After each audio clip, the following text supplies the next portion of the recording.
Hello Technolovers, perang di Gaza telah berlangsung hampir setahun. Bukan hanya di Gaza, serangan roket dan drone juga telah terjadi antara Israel dan Lebanon, Suriah, Irak, dan Yaman selama berbulan-bulan. Pada akhir bulan Juli, pemimpin luar negeri Hamas, organisasi yang oleh Jerman digolongkan sebagai teroris, terbunuh di Teheran. Pemimpin Iran bertekad membalas dendam. Jumat 27 September, Hasan Nasrullah, ketua organisasi Syiah Lebanon Hizbullah, sekutu penting Teheran, terbunuh. Sebelumnya, serangkaian ledakan pager melukai ratusan pejabat Hizbullah dan menewaskan beberapa orang. Saat itu masih belum jelas apakah dan bagaimana kepemimpinan militer Iran akan menanggapi konflik ini. Lantas, seperti apa kabarnya? Mari kita simak ulasan lengkapnya. Pada Selasa 1 Oktober malam waktu setempat, Iran menghujani Israel dengan ratusan rudal balistik hingga hipersonik, selain serangan militer Hizbullah di Lebanon dan Houthi di Yaman.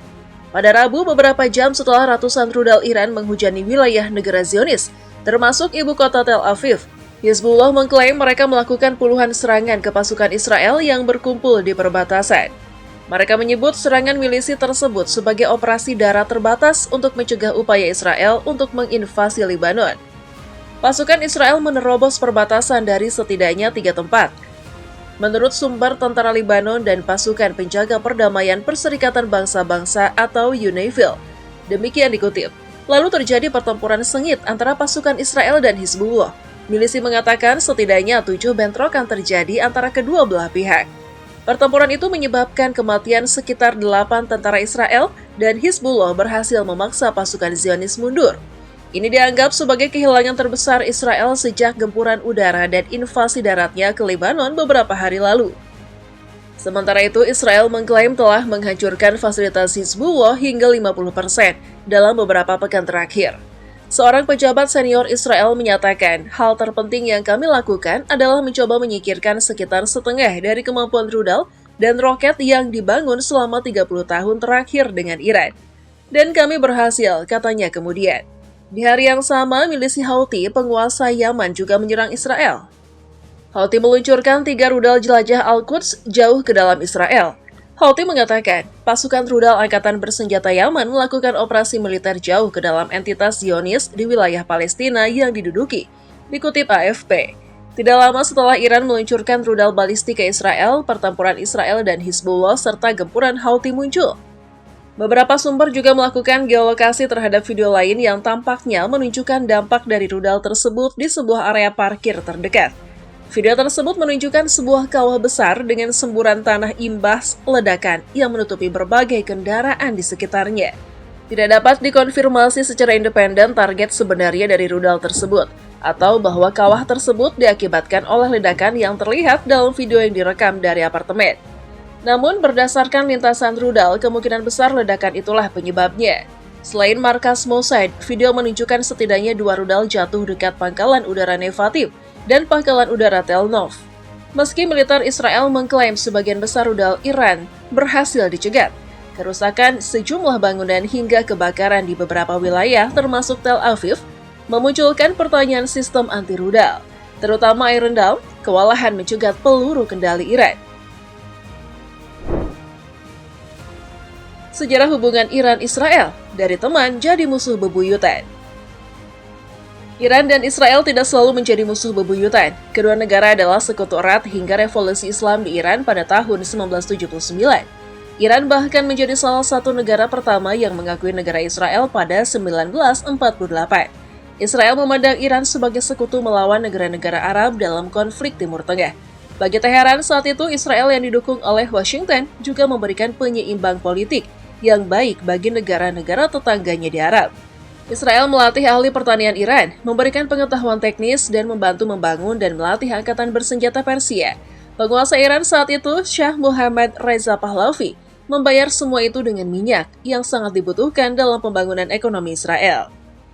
Iran memiliki komunitas Yahudi terbesar kedua di luar Israel. Setelah revolusi, sebagian besar orang Yahudi meninggalkan Iran. Namun masih ada lebih dari 20.000 orang Yahudi yang tinggal di Iran hingga saat ini.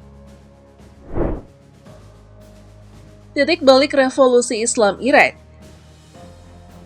Setelah kemenangan revolusi Islam di Iran pada tahun 1979 dan bangkitnya sayap agama di kalangan revolusioner di bawah Ayatollah Ruhollah Khomeini, Teheran membatalkan semua perjanjian dengan Israel. Ayatollah Khomeini berulang kali mengkritik Israel atas pendudukannya di wilayah Palestina. Teheran secara bertahap mengembangkan retorika keras terhadap Israel dengan tujuan untuk memenangkan hati negara-negara Arab atau setidaknya simpati penduduk di negara-negara tersebut. Ketika Israel melakukan intervensi dalam perang saudara Lebanon pada 1982 dan menginvasi bagian selatan negara itu, Khomeini mengirim Garda Revolusi Iran ke Beirut untuk mendukung milisi Syiah di sana. Hingga saat ini, milisi Hizbullah yang muncul saat itu dianggap sebagai perpanjangan tangan Teheran di Lebanon. Kebijakan ini dilanjutkan oleh Ayatollah Ali Khamenei, pemimpin agama Iran saat ini yang bertanggung jawab atas segala hal di Iran. Khamenei dan semua pemimpin Republik Islam Iran berusaha merelatifkan atau bahkan menyangkal Holocaust.